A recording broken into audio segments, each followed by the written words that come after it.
Buenos días. Un saludo muy especial a los 5 miembros del jurado. Presidente, doctor Tadeo Morales, profesora Brígida, amigo de toda la vida, profesor Gustavo Lanza, los jurados externos, profesora Francisco Fumero y profesor Sánchez. Muchas gracias a todos ustedes por la colaboración, la sinceridad y ese don de ayudarme que han tenido conmigo para yo poder realizar este trabajo. Este trabajo se titula La ontología inmanente como fundamento de las propuestas antropológicas, epistémicas y educativas de Edgar Morin. El título, como bien se sabe, en este trabajo lo dice todo. Y esto es lo primero que tengo que aclarar. ¿De qué se trata el trabajo? ¿Por qué tengo que aclararlo? Porque en algunas conversaciones que he tenido anteriormente sobre mi trabajo, ha habido algunas confusiones.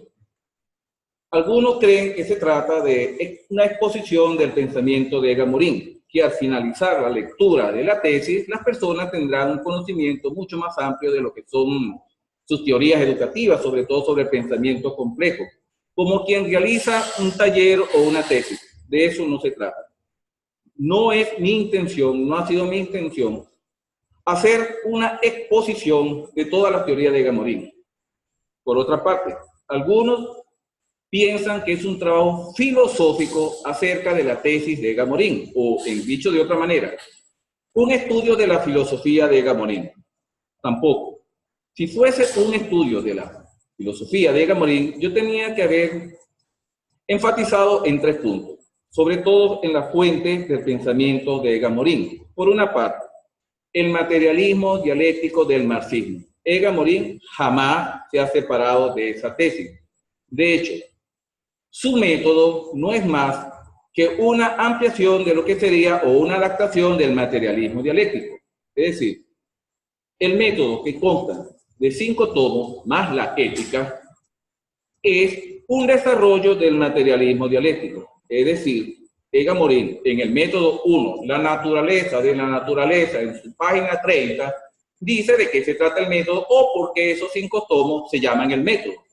No son pasos, no son estrategias, no es una guía para hacer un trabajo, sino un modo, y esto hay que aclararlo. Se trata de estudiar la realidad física, de la realidad física pasar a la realidad orgánica, de la realidad orgánica pasar a la naturaleza biológica, de la naturaleza biológica a lo que sería el sujeto, un sujeto computante que va desde la bacteria hasta el ser humano. Una vez que se llegue al ser humano, volver a empezar a estudiar lo que sería la realidad física, la realidad biológica, la realidad del sujeto computante y al final el sujeto humano. Y así sucesivamente en un ciclo que siempre se amplía y no termina. Por eso se llama mito. Es el mismo materialismo dialéctico. El paso de la materia a la vida, de la vida al pensamiento, a través de cambios cualitativos que se producen por la cantidad. Llegado a una cantidad exacta, estos cambios cuantitativos producen de la noche a la mañana, por sorpresa, un cambio cualitativo. Eso es más o menos, en el fondo, lo que plantea Edgar Morin en su método, y por eso se llama el método, y por eso son 5 tomos. Por otra parte, si fuese la filosofía de Edgar Morin, yo tendría que también que explicar cómo es que él desarrolla una filosofía antropológica de la muerte existencialista, al estilo de Heidegger, es decir, el ser para la muerte. Tampoco se trata de un desarrollo de su antropología del ser para la muerte. Menos, que es una de las lagunas que se puede evidenciar en toda la teoría de Edgar Morin, es la falta de una teoría del conocimiento. Solamente existe una relación entre el sujeto y el objeto en cuanto a una continuidad ontológica. Es decir, tanto el sujeto como el objeto son una misma materia, una materia sistémica y compleja. Pero el problema de la verdad, el problema de la veracidad, no es tratado. Por lo tanto, no hay una teoría del conocimiento. No hay en el fondo una negación de la verdad. No hay en el fondo una afirmación de una verdad relativa. Tampoco hay en el fondo una relación de la verdad absoluta. No hay criterio para establecer en Edgar Morin una teoría del conocimiento. Por último, si fuese una filosofía, un estudio filosófico de Edgar Morin, de sus obras, yo tendría que exponer que su principal fuente está en la ontología de Nikolai Hartmann. De hecho, este filósofo alemán escribió 5 tomos de ontología. Ontología 1, ontología 2, ontología 3, ontología 4 y ontología 5. Lo mismo hace Egan Morin. 5 tomos del método. Ontología 1, la naturaleza de la naturaleza. Ontología 2, la vida de la vida, el conocimiento, las ideas y la humanidad. Y por último, la ética. Es el mismo camino que recorrió Nicolai Hartmann. En el fondo, Nicolai Hartmann es la inspiración metódica para poder escribir el método o la filosofía de fondo de Egan Morin. Ninguna de esos estudios dice. Entonces, ¿de qué se trata esta investigación? ¿De qué se trata esta tesis? Bueno, fue un proceso de investigación que realicé desde una actitud hermenéutica. ¿Con qué objetivo? ¿Con qué propuesta? Para evidenciar que tanto las propuestas antropológicas, epistémicas, filosóficas y educativas presentes en los textos y en las obras de Egan Morin se fundamentan siempre en una ontología inmanente y totalmente materialista, donde no hay ninguna posibilidad de una realidad espiritual o una realidad sobrenatural. Todo cuanto existe para Egan Morin es la materia. Ahora bien, la pregunta es, no es el único filósofo materialista que hay. Como diré después, tampoco es el único nihilista, ni siquiera de su época. Él es fiel a su época y a su país de los filósofos de entreguerra, que fue una filosofía del absurdo, de la vida no tiene sentido. Egan Morin le lleva al extremo de que todo morirá, todo el universo desaparecerá, no tiene sentido. Pero ¿por qué Egan Morin? Bueno, simplemente porque Egan Morin se ha convertido en un autor como de moda, pero no es de una moda del estilo de la náusea, donde unas que otras personas, existencialistas o por gusto, por este tipo de filosofía lo leían, sino que se ha convertido en una moda dentro del mundo educativo. Es el mundo educativo el que me preocupa. Son los sistemas educativos que han adquirido para sí los fundamentos, las teorías educativas de Egan Morin, la preocupación central de este trabajo. Es decir, no es mi razón, no es mi intención criticar el nihilismo, ni el materialismo, ni el ateísmo de Egan Morin en cuanto a Egan Morin propiamente dicho. De hecho, él tiene toda la libertad de expresar sus ideas y de defenderlas. Y yo tengo la libertad de ni siquiera meterme en su vida o de criticarla o de plantear mi posición frente a esa teoría. ¿Por qué? Repito, porque ha sido asimilado, ha sido convertido en el fundamento de muchos sistemas educativos, incluyendo, como lo diré después, nuestra propia Facultad de Ciencias de la Educación. En Egan Morin y en cualquier otro, tenemos que tener como punto de partida que siempre hay una relación ontológica entre el ser, tal cual como se da en la realidad, y lo que es la educación propuesta. No hay separación. No puede existir un sistema educativo donde la concepción ontológica de los sujetos que la plantean no importa. Es decir, no da igual un sistema educativo planteado desde un materialismo dialéctico marxista, desde un materialismo cientificista o desde una posición cristiana, donde la realidad no se termina en la materia, sino que posee una realidad más allá de la materia, una realidad que podríamos llamar espiritual. La concepción educativa siempre está, lo sepan o no lo sepan, estén conscientes o no estén conscientes, fundamentada tanto en una realidad ontológica como en una realidad antropológica. En este sentido, tenemos que analizar que no es tan gratuito hablar de las ontologías de los autores y no es tan gratuito hablar de que esta ontología no influye. Volviendo a la importancia de Egan Morin y a sus planteamientos materialistas, él, más allá de sus propias intenciones, tiene influencia en todos los organismos internacionales o en la mayoría de los organismos internacionales de educación. Por ejemplo, la UNESCO ha creado una cátedra y Egan Morin. ¿Qué es esta cátedra? Esta cátedra es una propuesta que la UNESCO presenta al mundo occidental, al mundo entero, hasta como un proceso de globalización de las ideas del pensamiento complejo de Egan Morin, a sabiendas de que estas ideas no son solamente estructuras educativas que se sacan al azar o que las podemos separar, sino que dentro de estas ideas educativas que se plantea desde la UNESCO, también está presente la filosofía. No se trata entonces, la UNESCO no presenta un un taller sobre el pensamiento de Egan Morin, sobre el pensamiento complejo. Fuimos y aprendimos un taller, unas ideas, una estrategia, una didáctica que aplicar, sino que también presenta como ideal el adquirir su filosofía y su conciencia de la realidad humana. Del mismo modo, muchas universidades, ya a nivel internacional, han asumido como propio el pensamiento complejo planteado por Egan Morin. También, vuelvo y repito, la idea central de esta tesis es que cuando se adquiere, cuando se asume el pensamiento complejo de Egan Morin, no se asume solamente un taller, una estrategia, sino que se asume una concepción de la realidad y una concepción propia del ser humano, es decir, toda una filosofía.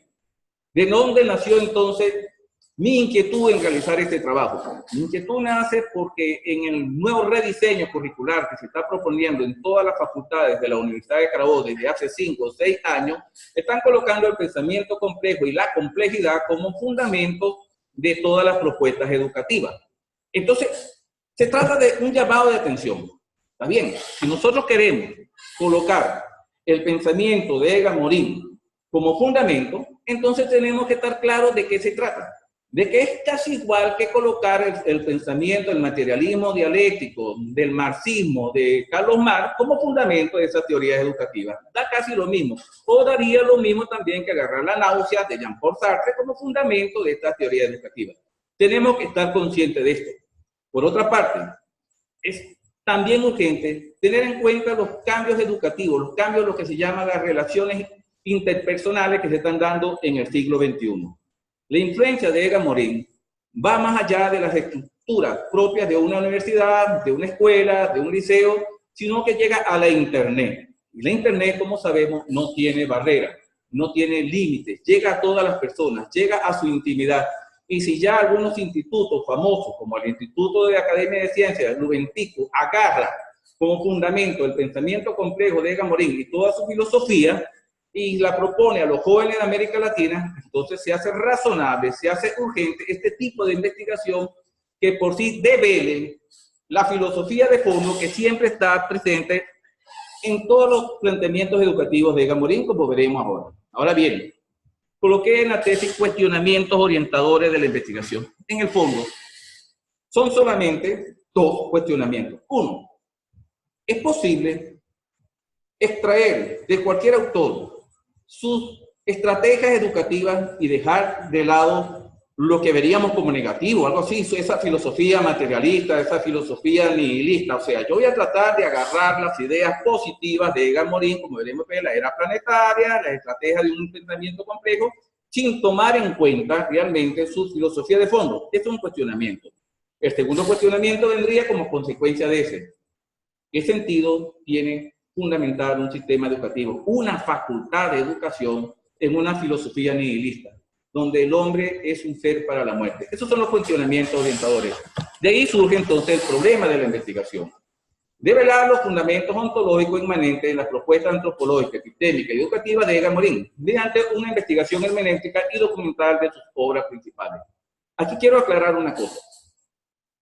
Cuando se trata de develar, mostrar, no es mi opinión al respecto. Está hecho desde mi aptitud hermenéutica, desde mi historia de vida, desde mi creencia. Pero no estoy inventando cosas en Egan Morin. Egan Morin lo escribe, Egan Morin lo dice y Egan Morin lo plantea en sus obras. Yo lo que tengo es que entonces mostrar al lector que es cierto, que Egan Morin presenta una ontología materialista y una antropología nihilista, y que esos son realmente los fundamentos de su estrategia o del pensamiento complejo y de todo su sistema educativo. El objetivo general: develar los fundamentos ontológicos inmanentes en la propuesta antropológica, epistémica y educativa de Egan Morin, dando pues una coherencia entre el problema, el título y el objetivo general. Para esto, bueno, lo primero es organizar los principales textos de Egan Morin, leerlos, ficharlos y estudiarlos desde mi actitud antropológica, desde una actitud ontológica y desde una actitud hermenéutica para interpretarlo no desde una supuesta neutralidad o desde un supuesto actitud objetivista del estudio, sino desde mi propia historia de vida, desde mi propia creencia. Eso no lo he disimulado, eso lo he planteado y lo he hecho evidente a lo largo de toda la tesis. Asimismo, La razón de ser de esta investigación. ¿Por qué esta investigación? Porque pienso y estoy convencido de que es necesario y urgente tomar conciencia. No solamente de Edgar Morin y de su planteamiento, sino esta es como una actitud que se ha repetido sobre todo en América Latina. No sé si sobre todo en Venezuela, pero por lo menos en América Latina.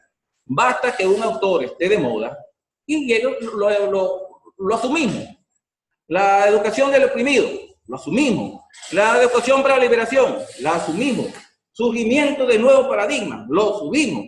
Lo que sea, normas APA, la asumimos. La metodología de investigación, lo asumimos. Cualquier cosa, y a veces solamente por el hecho que está de moda, lo colocamos sin cuestionarnos ni estudiarlo seriamente.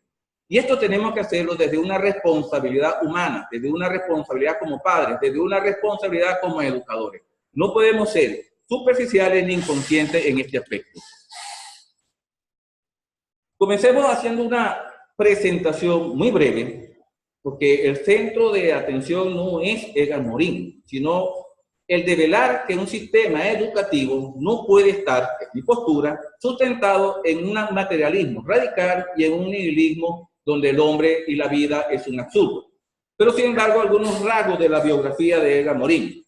Nace en el año 1921, en París. Con eso no basta por el momento. ¿Qué quiero yo resaltar en la biografía de Edgar Morin? Bueno, sencillo.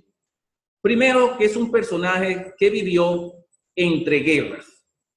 Eso es una condición existencial que nunca se borró en su vida. Podemos decir su desarrollo biográfico, que bueno, que ya en el año 1942 ya había terminado los estudios de sociología y estaba a punto de terminar los estudios de derecho, y que también quería estudiar teología y también quería estudiar tecnología, todo esto. Y que desde la temprana edad, desde la inquietud intelectual, veía una intención, una vocación hacia un conocimiento total. Quería estudiar de todo. De hecho, terminada la guerra, como vemos después, eso fue lo que realmente hizo. Pero me preocupa más su experiencia de guerra. ¿Por qué? Porque va a determinar el modo de ser de todo su pensamiento. Es decir, cuando estalla la guerra, la invasión de Alemania, principio del año 1942 a Francia, Edgar Morin tiene 21 años, tiene formación militar, es asimilado como teniente, como oficial joven de la resistencia. Y aquí tendré que decir algo. En toda la información que tenemos cultural, ya sea a través del cine, ya sea a través de la lectura, los únicos malos, malvados de la Segunda Guerra Mundial no dan a entender que fueron los alemanes. Sin embargo, la guerra es la guerra. Hay acciones buenas, malas, horrorosas, no éticas de bando y bando. ¿Qué es un oficial teniente joven de 21 años en la resistencia? Es el encargado de todas las acciones tácticas. Es decir, él es el encargado de capturar enemigos, de defensa. Cuando se captura enemigo, cuando se defiende, se mata. ¿Quién mata al enemigo vencido? Al que está atado, al que está rendido, al que está pidiendo piedad. El oficial. No es el soldado, es el oficial. Y es por eso que tiene una pistola. La pistola es para aniquilarlo. La pistola es para justiciar. ¿Qué es la Segunda Guerra para Edgar Morin? La Segunda Guerra para Edgar Morin es una experiencia de muerte concreta, como nosotros no podemos ni siquiera imaginar. La muerte se hace cotidianidad. Muere el amigo, muere el vecino, mueren familiares. Hay cadáveres por todas partes. La vida no vale nada. Por otra parte, su papel no es de observador, sino de protagonista. Ve muerte, ve morir amigos y también tiene que asesinar al enemigo vencido. Se puede racionalizar la situación. Bueno, estamos en guerra, tuve que hacerlo. Pero la experiencia queda. Porque el que muere, no muere insofactamente, como se ve en las películas. Pide perdón, llora, grita, llama a la mamá, y sin embargo tiene que dispararle en el cuello. Esta experiencia de guerra lo marcarán para toda su vida. De hecho, como veremos después, en el año 1946 visita Alemania y escribe Alemania Cero, que era una reflexión acerca de no atacar intelectualmente, mucho menos desde el punto de vista militar a la Alemania vencida, sino darle la oportunidad de surgir, de reivindicarse, de desarrollarse. De hecho, 9 años después, en el año 1954, organizan el Mundial de Fútbol. No solamente lo organizan, sino que lo ganan. Se trata de darle una oportunidad a Alemania, porque Alemania es parte de Europa, es Europa. Se trataba de revivir a la Europa, etcétera, etcétera. Pero es en el año 1951 cuando comienza realmente su producción intelectual. Y su primer libro es realmente su punto de partida, y todos los demás libros lo que hacen es desarrollarlo. Hasta el último libro escrito en el año 2011, La Vía, etcétera, etcétera, durante 70 años, 50 años escribiendo, etcétera, es el mismo tema. La muerte, principio, que es el hombre y la muerte, su primera obra, donde va a manifestar realmente su pensamiento nihilista. El mismo título lo dice, que es el hombre, es un ser para la muerte. Veamos entonces.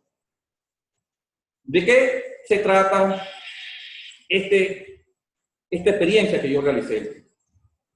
¿Cómo fue que la realicé? Bueno, muy sencillo.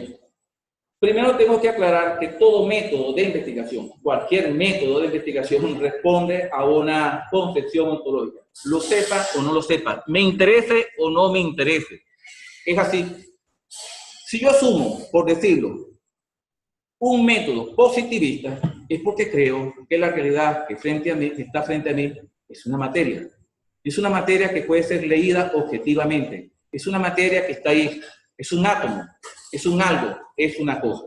Es decir, desde la metodología positivista, todo lo que me rodea son cosas, entes, que están ahí y que pueden ser aislables. Esta concepción de la realidad conformada por cosas, entes, aislables y separables, es la que me permite a mí, entonces, colocar, proponer y desarrollar un método de investigación positivista.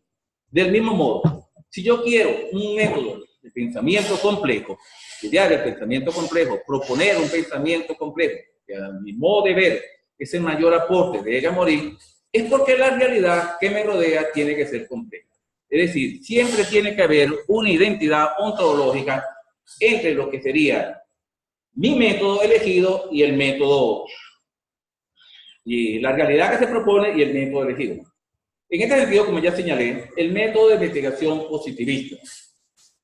Hago referencia a Hernández, Fernández y Batista porque es quizás el texto más conocido en estos ámbitos académicos. Es decir, ¿por qué se utiliza el método de Hernández, Fernández y Batista? Porque la realidad es positiva. Porque aún lo cualitativo, como veremos después de estos textos, tiene que ser llevado a lo cuantitativo. Y aquí sí tengo que confesar algo, un choque que tuve dentro de la investigación. Dentro de las propuestas de la Universidad de Carabobo, la cual tengo que agradecer, no criticar del todo, siempre tendré que plantear un problema, siempre tendré que colocar un objetivo general y un objetivo específico. Eso le da, más allá de mis intenciones, cierta cualidad positivista a la investigación, porque me dirige, me hace plantear una especie de hipótesis que al final tendré que responder. Es como decir, ¿cuál es el objetivo? Develar la ontología inmanente de Ega Morin. ¿Qué fue lo que logré? Develar la ontología inmanente de Ega Morin como fundamento de su propuesta educativa. Es como que si yo hubiese propuesto una hipótesis y al final la hubiese comprobado. Esto es por entrar dentro del método de investigación propuesto en la Facultad de Ciencias de la Educación, donde se basa principalmente en la obra del método, de metodología de la investigación de estos autores, de Hernández y de Batista. Esto es algo que tendremos que ver más adelante, hasta qué punto es verdad 100% o con una certeza, no con una certeza, con una intención real, aplicar una metodología hermenéutica y al mismo tiempo ser guiado por los pasos propuestos por la Universidad de Carabobo, por decirlo de alguna manera, que está fijada aquí en donde, a juro, hay que plantear un problema de manera obligatoria. Este problema me lleva a un objetivo. De no ser así, sería como una investigación caótica.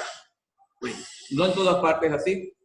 Propondríamos después una posibilidad de trascender este modo de investigación que en el fondo procura ayudar y no crear barreras. El método de la complejidad. El método de la complejidad es distinto. Es trascendencia del positivismo. Es la concepción de una realidad que es compleja en sí misma.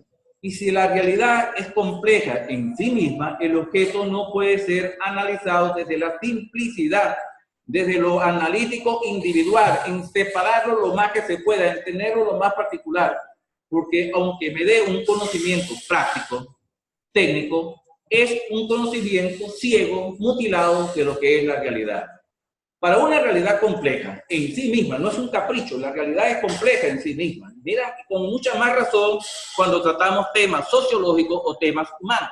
El hombre, desde ningún punto de vista psicológico, desde ningún punto de vista sociológico, ni como persona, ni como comunidad, puede ser simplificado, puede ser analizado como se analiza un átomo.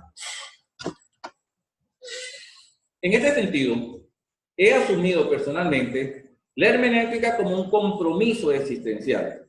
Hermenéutica no es un tema que yo coloco ahí, una palabra que yo coloco en la metodología para adornarla, para luego aplicar un cuestionario y leerlo, y tratar de leerlo tal cual como me muestra el gráfico resultado de ese cuestionario, y no sumar ni restar nada a lo que en ese gráfico. Eso no sería hermenéutica.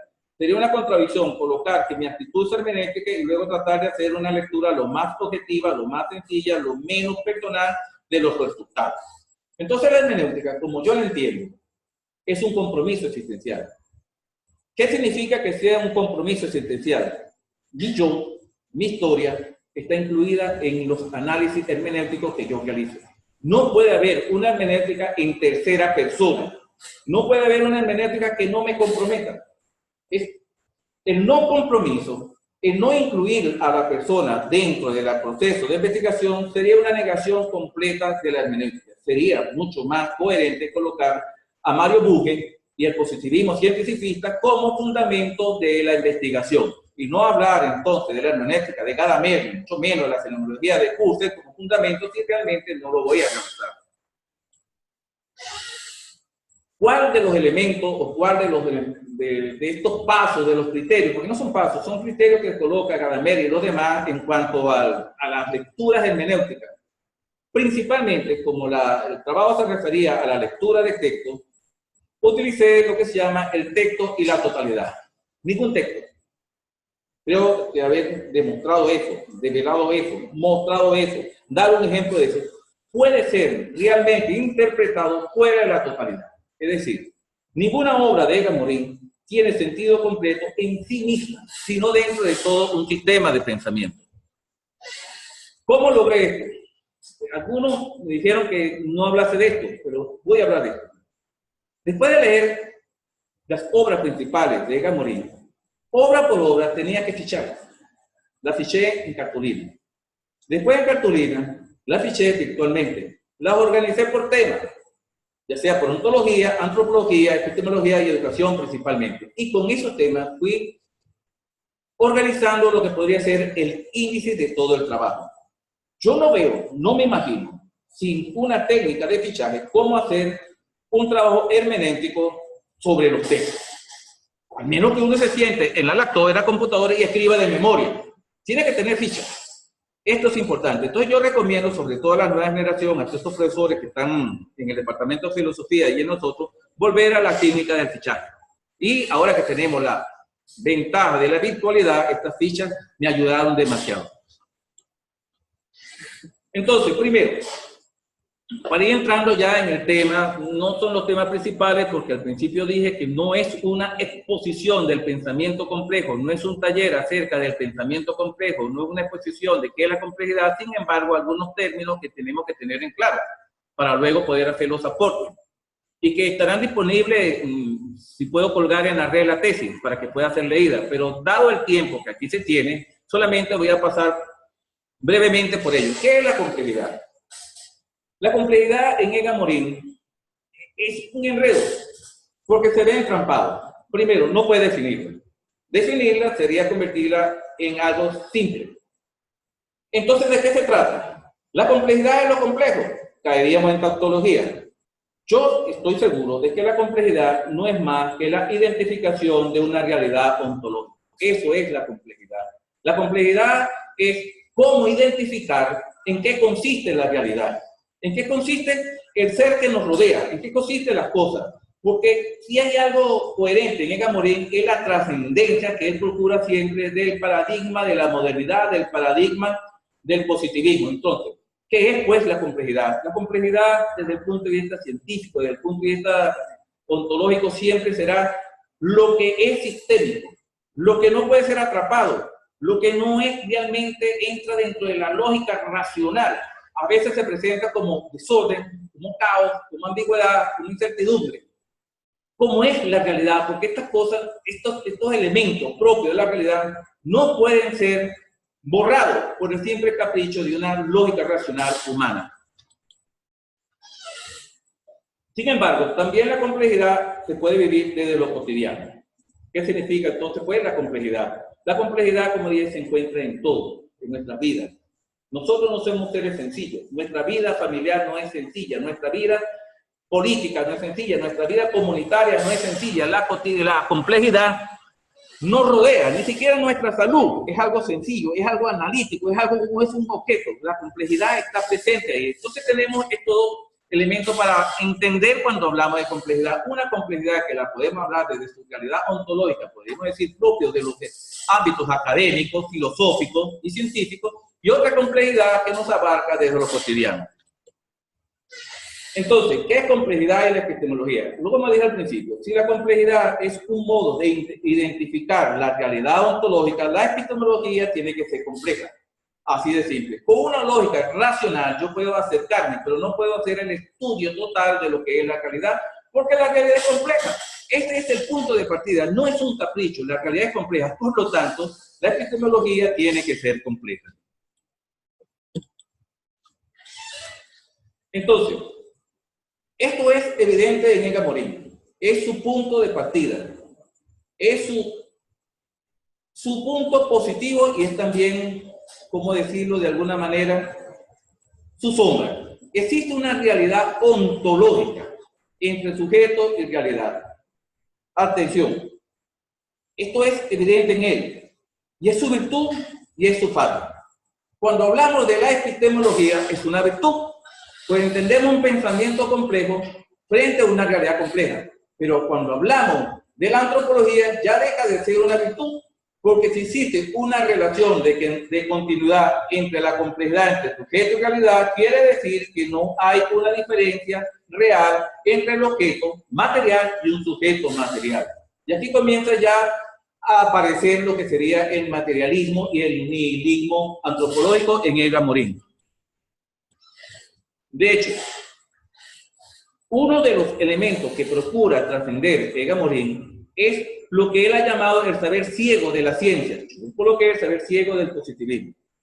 Es innegable los avances científicos que se han realizado a través del conocimiento positivista. Sería ridículo o sería fuera de lugar negar los avances en todos los ámbitos de la ciencia, en cuanto a la tecnología y a cuanto a nuestro modo de ser.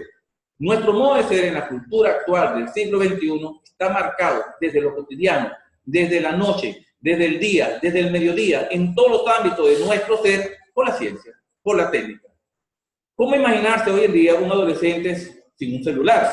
¿Cómo imaginarnos nosotros sin un televisor? O sea, la ciencia nos abarca. El automóvil, el televisor, los medios de comunicación conforman parte de nuestro hogar, de nuestra forma de ser, de nuestra forma de vestirnos, de nuestra forma de hablar. Pero al mismo tiempo, cuando se aparta lo humano, lo axiológico, la ética de este saber científico, entonces entramos en lo que sería un conocimiento ciego. Es decir, que no sabe a dónde va, que puede ir a cualquier parte, puede ir a crear criterio de vida como puede ir a crear criterio de muerte.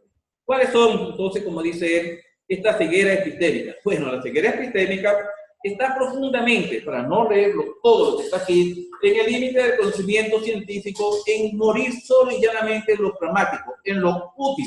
Es decir, ¿para qué es la ciencia? Para construir, para algo útil. ¿En función de qué? Muchas veces del comercio, muchas veces del poder, muchas veces de la guerra. Se apartó lo humano. Entonces, esta ceguera epistémica propia del positivismo se encuentra en que el sujeto es conquistador y que el mundo que nos rodea es cosa.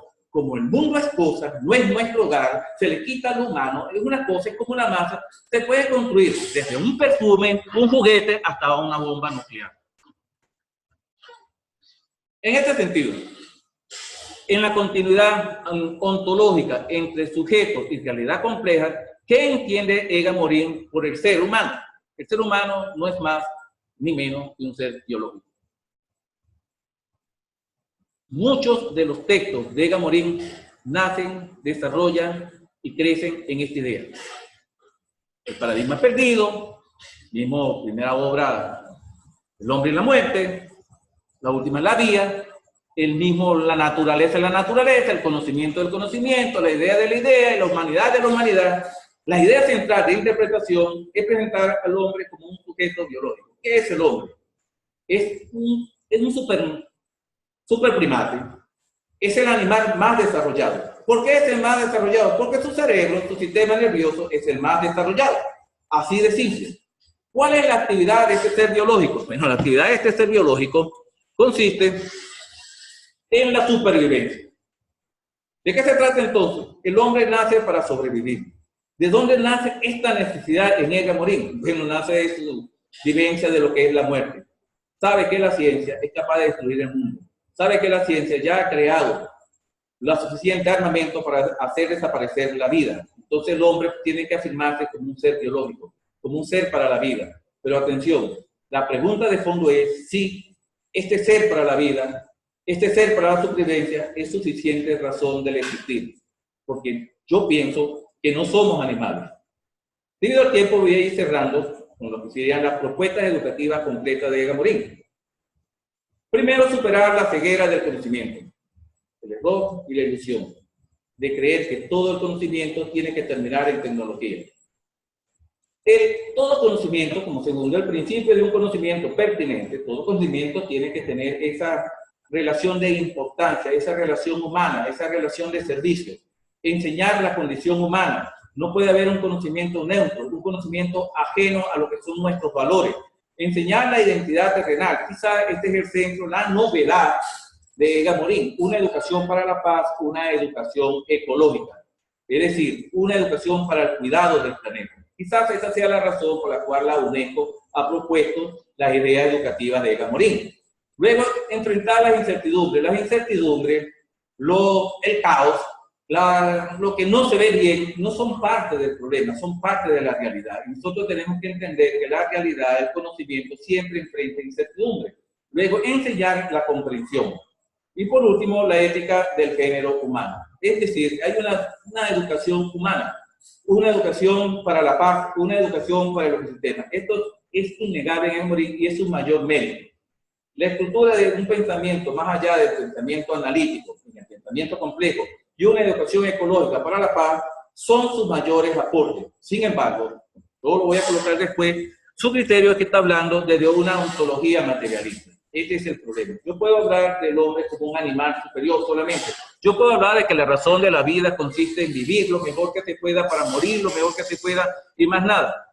Esto no es más que tratar de conseguir una sociedad sin lucha de clase. Por eso nunca ha salido de lo que es realmente el marxismo.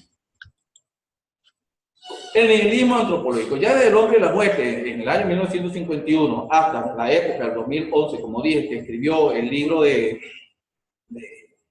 La vía, siempre ha sido repetir estas ideas propias de Heidegger, por ejemplo. El hombre es un ser para la muerte, los metafísicos, esta serie de cosas no existe. Triste es el hombre que vive esperando una resurrección. Lo mismo va a decir también Nicolai Hagmann, que la vida no tiene sentido, que el hombre debe reconocer su mortalidad. Por eso dije al principio que estos filósofos realmente conforman la fuente de lo que sería la antropología y la ontología de Egan Morin. Luego, el nihilismo de Nietzsche. Este nihilismo de Nietzsche, cuando habla, por ejemplo, de la moral de los débiles y culpa al pueblo judío por esta moral y culpa al cristianismo, sobre todo al pueblo judío por imponer en la cultura occidental la moral del débil, la moral del hombre que se está muriendo, de colocar cosas de un hombre débil, como por ejemplo la pobreza, el servicio, el morir por el otro. Estas cuestiones que serían para Nietzsche o características del hombre débil que tienen que desaparecer en el superhombre. Y ya sabemos dónde paró esto. Ya sabemos cómo trataron de sustituir o de superar al hombre judío, al hombre moral durante la Segunda Guerra Mundial. ¿En qué consiste entonces al final la vida para Egan Morin? Me perdonan lo apresurado al final, pero me están señalando que es cuestión de tiempo y esto tengo que respetarlo. Entonces, lo que yo critico sobre todo en Ega Morín, la vida consistiría en luchar y hacer todo lo posible por morir anciano, en una cama, y él lo dice, donde una verdadera, ¿qué sería un cementerio? Sería deseable que existieran en cada cementerio edificios ceremoniales, verdaderos templos laicos de la muerte, donde se pudiera interpretar la música que amaba el difunto, cantar sus cantos preferidos, leer sus textos y poemas predilectos, evocar las dichas y los disfrutes de la vida. La vida no puede ser un cementerio hermoso. Esta es una de las críticas que yo hago a él.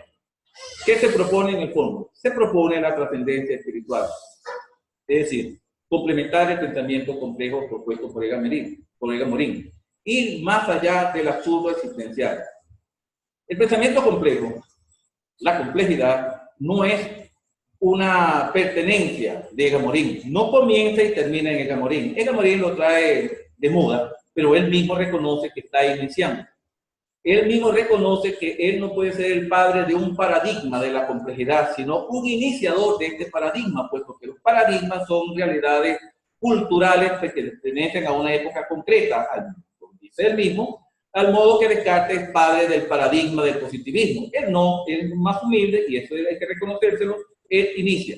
Y atención, no es porque el fundamento en Ega Morín, en esta persona concreta, sea materialista, no es porque su antropología sea nihilista, carece de sentido de hablar de pensamiento complejo.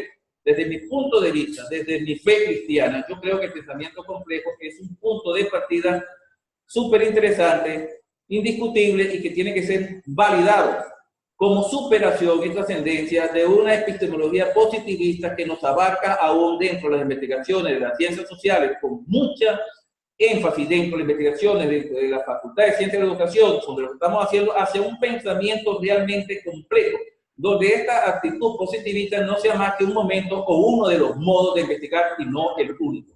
En este sentido, hay que agradecerle a Ega Morín su propuesta en el pensamiento complejo, pero ya, como yo no soy ateo, como yo no soy materialista, yo creo ya junto con algunos profesores dentro del Centro de Investigación de Filosofía que está iniciando, abrir o aperturar una trascendencia espiritual, una especie de pensamiento complejo trascendental, donde lo espiritual sea un complemento. Y es por esto que termino con este mensaje. Deseo que todos nosotros siempre vayamos hacia una educación trascendental basada en la esperanza. Muchas gracias por su atención. Hasta aquí esta exposición.